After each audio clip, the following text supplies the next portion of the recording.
بینەرانی زوم سڵاو، من هێژا دڵشاد بەرنامەیەکی نوێی دیداری هێژاتان پێشکەش دەکەم. ماوەی چەند مانگێکە لە تورکیا هەموارکردنەوەی دەستور بۆتە ڕۆژە بوو تا ئێستا لایەنەکان لەسەر هەموارکردنەوەی دەستور کۆگنین. هەفتەی ڕابردوو ڕەجەب تەیب ئەردۆغان سەرۆکۆماری تورکیا ڕایگەیاند دەمانەوێت دەستورێکی مەدەنی هەموار بکەینەوە.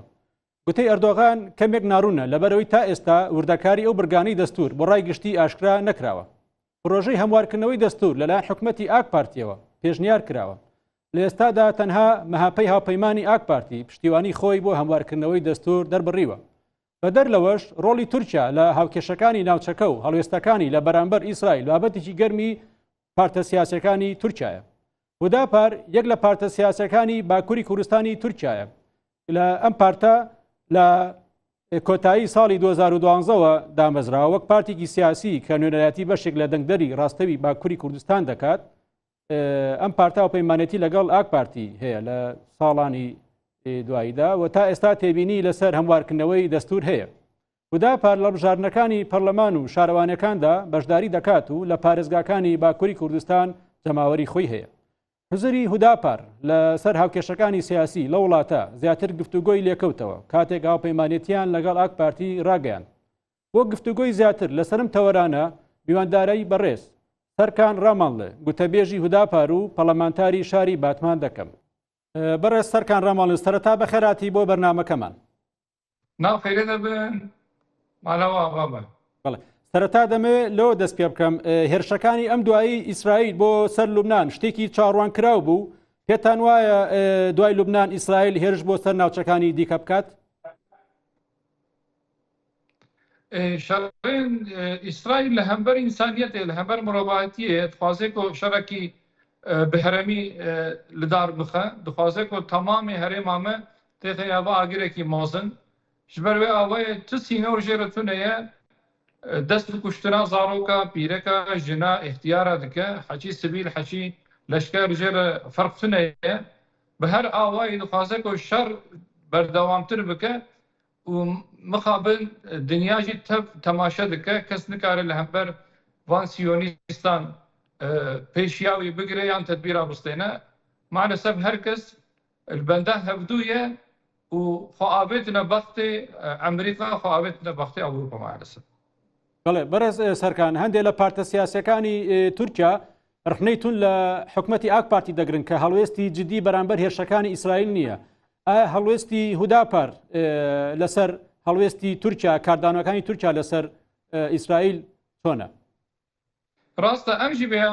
دەبێژن ئەم حکوومەتی تەنکید دەکەن لەوران دەبێژن مادەم سیۆنیست dest ji kuştina zarok û sebiya nake dest jê nakişêne û vê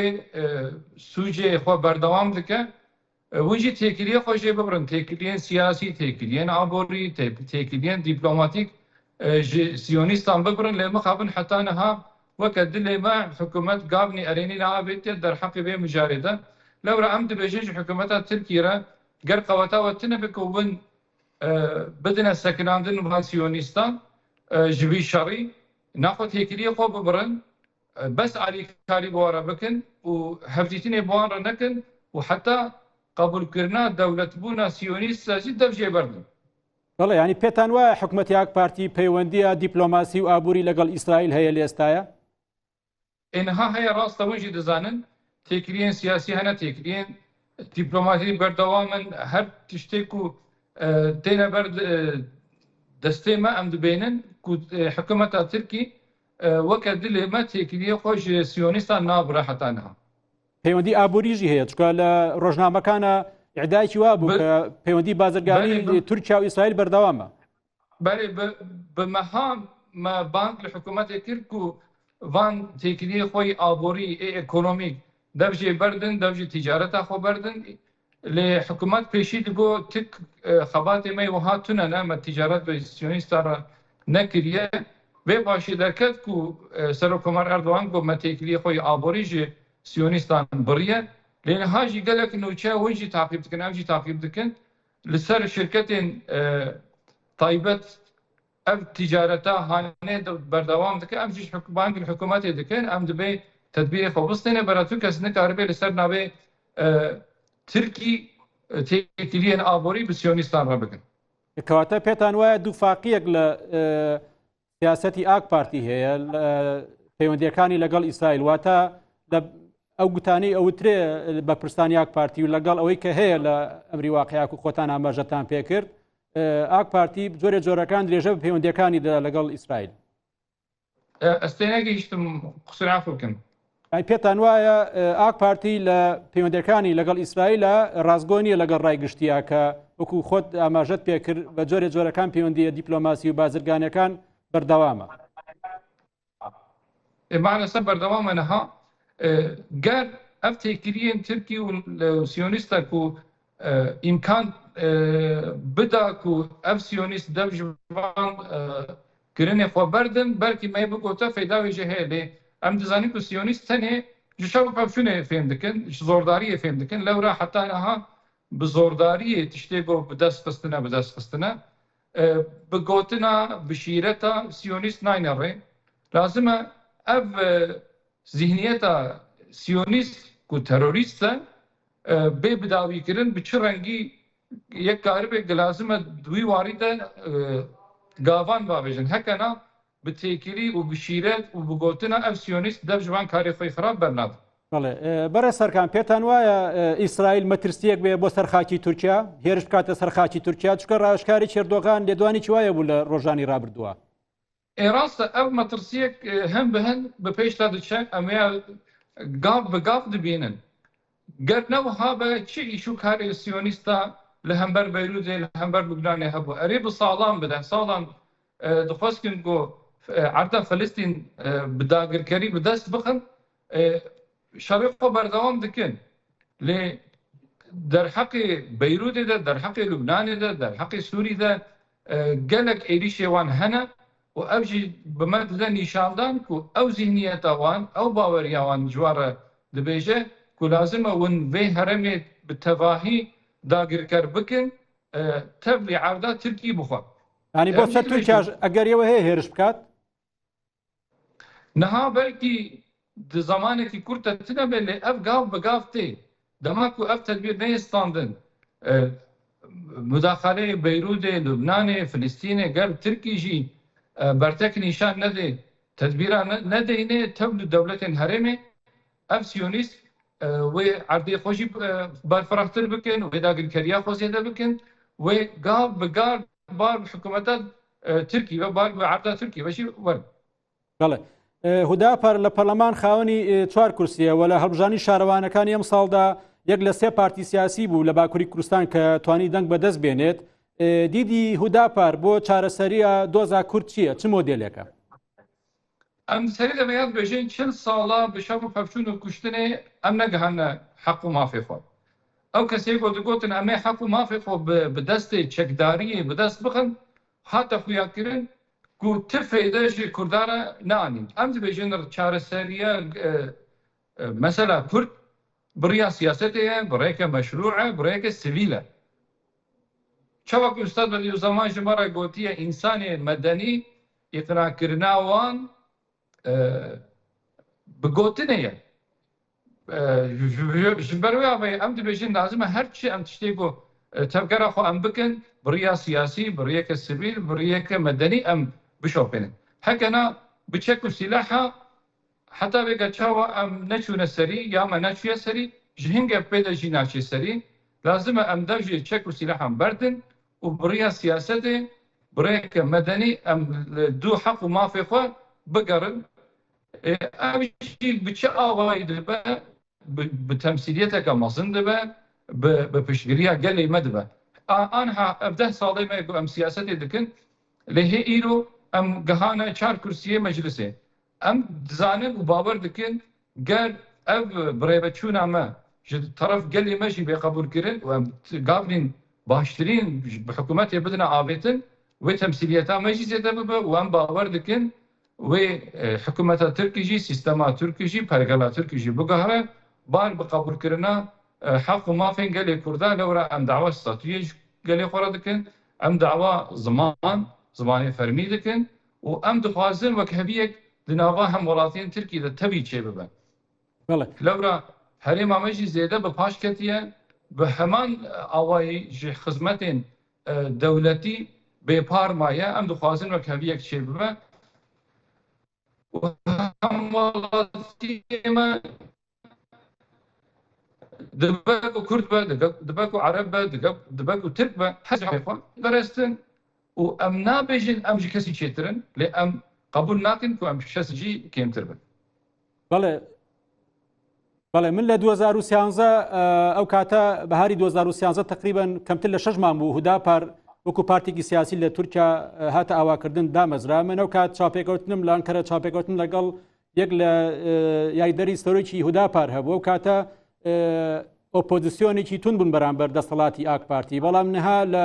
چەند ساڵی ڕابردووە بە تایبەتی لە بژانی پارابینیمان کە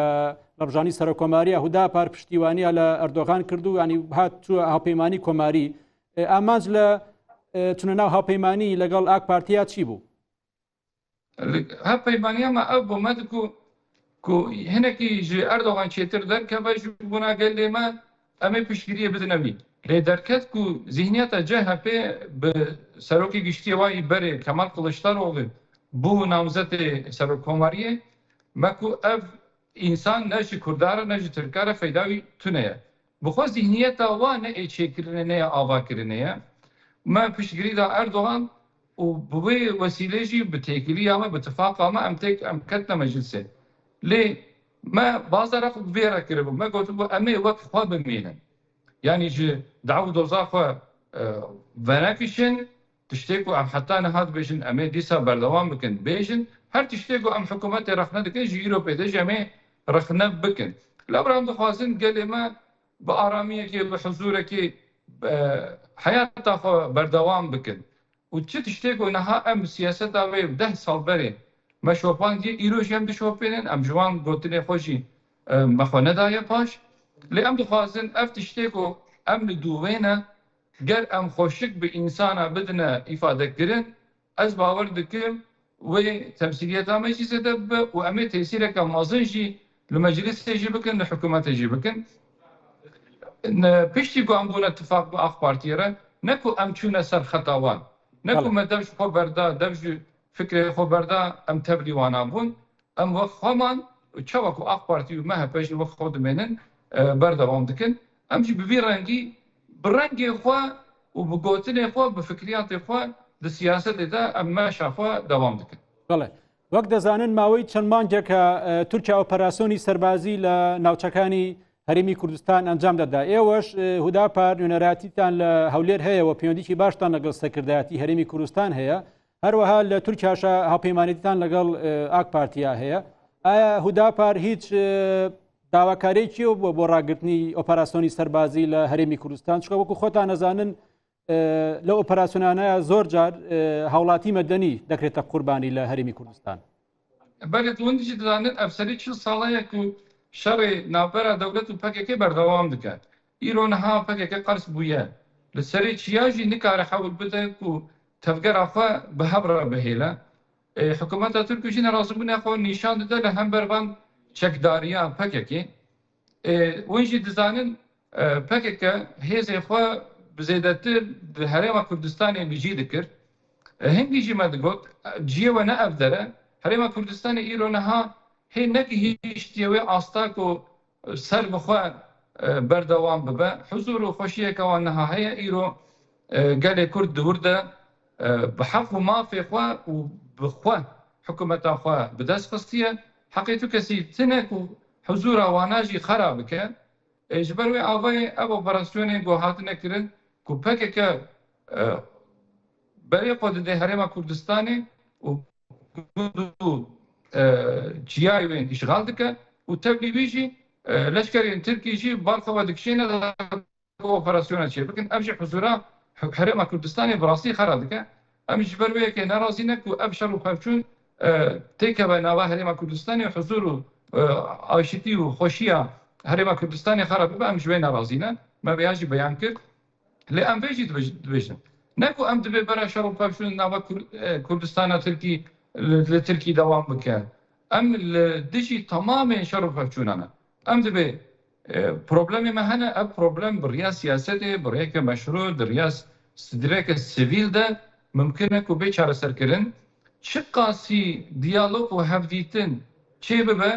و دست جێکشاندنا سیلەحان خورتتر ببە هەڵ قاسی ئەمێ زووتر بگەیشتە حەق و مافی خۆ لەورە ji berê de jî em vê dibêjin biriya çek û kuştin û sîleha jî em nagîjine heqê xwe û ev mesele jî çareser nabe. بەڵێ لە ئێستادا هەموارکردنەوەی دەستوری تورکیا لە ڕۆژەڤدایە هوداپار لە 2023ەوە پشتیوانی لە هاوپەیمانێتی کۆماری ئاک پارتی و مەهاپە دەکات. لە ئێستادا تێڕوانینی هوداپار بۆ هەموارکردنەوەی دەستور چییە؟ ئایا هوداپار دەنگ لەسەر هەموارکردنەوەی دەستور دەدات؟ بەێ بە هەمان مژارە دە بڕاستی خۆستنێ مە و هێویە مە ji دەستورێ هەنە لێنەها ئیرۆ پرۆسەیەک دەست پێکریە ku bi pêşkeşvaniya serokê meclisa Tirkî ev prose li dar bê xistin ji ber ve îro em naxwazin tu partî jî wek me jî ev tiştê ku rast rast bi zelalî ji destûrê hêvî dikin bê nerojevê lewre her kes ku fikrekî wî zihniyetekî wî hêviyê wî ji destûrên ji hev cuda ne dema ku ev hevdîtin çêbû ev prose dest pê kir her kes bê hengî hêviyê xwe ji vê destûrê bênê ser masê û bêjê û nîqaş ser bê kirin dema ku her kesî bi hev re qebûl kir ku destûreke nû ji nû ve bênivîsandin bi çi awayî bê bera ev millet bigihê wê destûrê lê derheqê mesela Kurdiyê de derheqê însanê oldar û dîndara be derheqê însanê jar û ketî û kedkara ve gelek tiştê pêşniyarê me di destûrê de hene belkî bi saetan lazim em li ser vêya biaxivin lê ya Kurd em vêya dibêjin destûr lazim e bibe garantiya tamamê hemwelatiyê me her çi Tirk her çi Ereb her çi oldar her çi maldar her çi belengas ji her kesî re ji jina re jî ji mêra re jî bibe garantiya heq û mafê wan ku karibin bişuxlinin û ev hurriyet ji teva re hebe û kes xwe biyanî nebêne. بەڵێ بەڕێز سەرکان پێتان وایە حکوومەتی ئاک پارتی دەربارەیە پرسی چارەسەرا پرسی کورد کەمتەرخەم بووە یاخود هەنگاوی نەناوە یاخود هەنگاوەکانی پاشەکشەی کردووە بە تایبەتی دوای 2016 کە بینین ئۆپەراسیۆنی سەربازی چ لە ناوخۆی تورکیا و چ لە دەرەوەی سنوورەکانی تورکیاش درێژی هەیە ڕەخنەتان لە سیاسەتی ئاک پارتی هەیە دەربارەی چارەسەرا پرسی کورد؟ ئێنەها ئەو خویان ناکە بڕاستی پشتی ku weke goji beyan kir 2016 virde proseya çareseriyê têk çû peyre teşebbüsa darbeyê li Tirkiyeyê leşkerî dest pê kir pey hêngî de jî û îttifaqa MHP û AK Parti dest pê kir hê jî berdewam e îro niha ti îşaret ji wî warin de me nedîtiye ku ji bûna çareserkirina proseya Kurd meseleya Kurd proseyek dar bixistin lê em jî dixwazin ku bi rastî jî ev mesele bê çareserkirin bi çavgirtinê bi guhgirtinê ev mesele çareser nabe ev mesele niha heye û gelê Kurd jî lazim e bigîjine heqê xwe lê ji bûna vê jî lazim e zihniyetek û îradeyek bêdayîn ji taraf hikûmetê ve em jî li dû bêne em vêya dixwazin. بەڵێ بەڕێز سەرکان هوداپار دەربارەی خوێندن بە زمانی کوردی داواکاری زۆرەوە لەو بارەیەوە هەوڵەکانیشی زۆرە من چالاکیەکانی بەرز دەبینم کە لە شار و شاشەکانی باکووری کوردستان دەگڕێ بەسەر خوێندنگە و بەسەر شوێنەکانی دیکە و داوای خوێندن بە زمانی کوردی دەکەیت پێتان وایە ئەم مۆدێلە چۆن دەستەبەر دەبێت خوێندن بە زمانی کوردی بۆ هاوڵاتیانی کو لە باکووری کوردستان چۆن دەستەبەر دەبێت ئەم مافە ڕاستە بێ کە هەر diçe gelê me asîmîle dibe zarokê me bi Kurdî naxibin em jî vêya dibênin em jê bi dil êşin îro niha hikûmeta Tirkî hinek îmkan dane ber me wek dersên bijarte li mekteban bi zarokê me karin hîn bibin lê bes cimara mamosteyan kême û ê ku van derzan dibijêrin jî ew jî kêmin me jî beko wek siyasetmedara em jî hewl bidin da ku miletê me tercîha van dersan bikin birê zarokê xwe bidine dersa Kurdî da ku hikûmet jî wezareta perwerdehiyê jî vêzanibe û jimara mamosteyan zêde bike lewra çi qasî em wek gelê Kurd li zimanê xwe xwedî derkevin ام في طلبي زيدتر بين روجبا حكومتي هاو قاسيمه بپیش دهرن اب امکانی نها بيگا جمره نبسن ام دزانن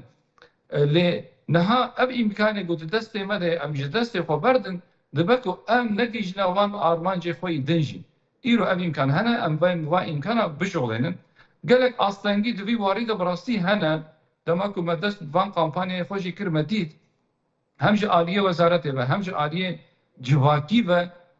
قالك تشت هنا لازم بينا كرن ام جواك بدا باري هيدي سري صالي وديسا بجارتنا فان درسا بين روجبا قلما ام اماديه خو ايرو دكن وام دخازن كو بتجي بريك عصاي بريك راحتي اب ايش بمشى ذاك قال لي ماشي للزمان خو خدي دركبه لورا قال ام للزمان خو خدي درنكبن ام شفر نكنا كل در دردنا انقره هو قاسم وەک هوداپار پەیوەندی سیاسیتان لەگەڵ پارتەکانی دیکەی باکووری کوردستان چۆنە بۆ نمونە لەگەڵ کام پارتی سیاسی کوردی لە باکووری کوردستان نزیکن براستی ایکو دریه خوش مرا دبکن ام تیگریه وارا دکن نوا ماشي خوشا براستی ام هفدیتنه خود دکن لورا هر چه پارتیین سیاسی بن ام ندجمه هب ام دبکو رقیبه هب بن هر بجارتنا ده وكيتي جبو حق ما في قال لي ما جبوي برجواندية قال لي ما لازم أن تشناجي بهبرة باربة بكن مقابل دم بارتي جوير عاصية نا دليل ما دبكن نا سلامي ما هالدقرن لوكي نظام بارتيين سياسي اللي باكوري كردستاني إيرو نها فعاليات دنا تكلية مبارا خوشن قشن وقالك جارا هاي ما جهبدو هيا وأم جهبي استفادة دكن. بله هفتەی ڕابردوو سەرۆکی ماپە لە پەرلەمان تەوقەی لەگەڵ پەرلەمانتاری دەمپارتی کرد دواتر گوتی ئەم تەوقەیە بۆ لەسەر داوای ڕەجەب تەیب ئەردۆغان بووە بۆ چارەسەری کێشە ناوخۆیەکانی تورکیا لەم دەست پێشکەری دەوڵەتلی بۆ نزیکبوونەوەی لە دەمپارتی چۆن دەڕوانن براستيجي لتركي تماما بارتيين سياسي لازم يحافظوا ببين ليه نخوشية كسياسة مدار وسياسة تركي أبا كو بزمانك تون بزمانك قريش بزمانك نخوش بهاورة بآخبن وقال لي ماجي للسكاكا للقندا بهفتك بن جبوشا عود ما بيقوتيه دبكو فكرة ما في سياسي نيرينا ما السياسة نوك هبن أم وكهب نفكر نجي لازم ام وقت انسان مدني بهبر رابن رولن ام كاربن ديالوغه كي تشيبكن لورا بديالوغ انسان بپیش داده چه نحوجه ام بري انسان خو بدنا هبدو ونيارتي وكينو عداوته نافقن خود زيده بكن لمقابل باكي بده سالان سياسه مدار غير جخوره ديتنا وكريك خلاصيه وكريك زيدبونه جبروي آوای اف تشتگو هفدیتن دبن دسته هف دگرن اف جبونا قال لي ما قر نبخاين تيبا شقة ام كاربن فكري خو راماني خو هيفي خو السياسة جو حكومتي بهفرة باربك بكن هفدو اقنا بكن هو قاسيمي بفيش تهرن لو رد سيدة جبروي مقوت ريا ما ريا سياستية ريا ما ريا سيفيلة نيا شرو فرچونو چكو سيلحايا بەڵێ دوا پرسیارم ئەوەیە ڕەجەب تەیب ئەردۆغان ئاماژەی بۆ کرد کە پرۆسەیەکی ئاسایبوونەوەی سیاسی لە تورکیا دەست پێ دەکەن پێت وایە کە ڕەوشی تورکیا بەگشتی پرۆسەی سیاسی لە تورکیا با بڵێن ئارام بێتەوە و لایەنی کەم ئاشتەوایەک بێتە ئاراوە پرۆسەیە سیاسی نەها بڕاستیژی جبەرک و ئابۆری نەیڕەحەتە gelek پرۆبلەم هەنە یعنی دەبار و ئیدارە gelê ترکیجی زەحمەت بووە أري دولمند هنا زنجين هنا إدارة خودكن لي بمليون عن إنسان هي نكر إدارة خوا بكن وجالك تشتانش محروما مثلا يمي مثلا مي عولي مظن يا سرك أبك وأم في حالة إنساني خوا جعليه ده عبورية با أم راحت بكم لتشارع وي بقرن مثلا سياسي جار بجارتين نقاش كرن جارنا تي حال كرن ريا حال كرن شارع سر كرن جرحية لي حتى كو أم فقيرية أو جار وبريشانية جنابا الله تفضل نخد ئەم تشتێک و ئەم تەمژی دەبێژن وێ لە هەوایە بمێن. بەڵێ بەڕێز سەرکان ڕەمەڵ گوتەبێژی هودا پارسپاس بۆ بەشداریکردنت.